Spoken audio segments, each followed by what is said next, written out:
Hello everyone, welcome back to Bao Tool Marketing's YouTube channel.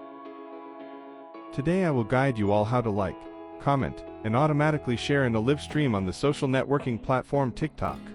First you need to get the link of the live stream that you want to perform actions to increase likes, comments, and shares for that live stream and paste it into my software. Set up some basic information such as the number of accounts to perform at the same time, the actions to perform, and the comment content you want to enter into the video.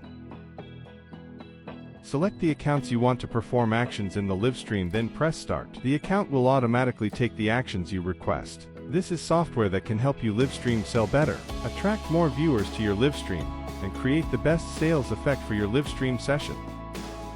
Please contact me with the information I have placed below the description, and I will assist you in installing and using my software.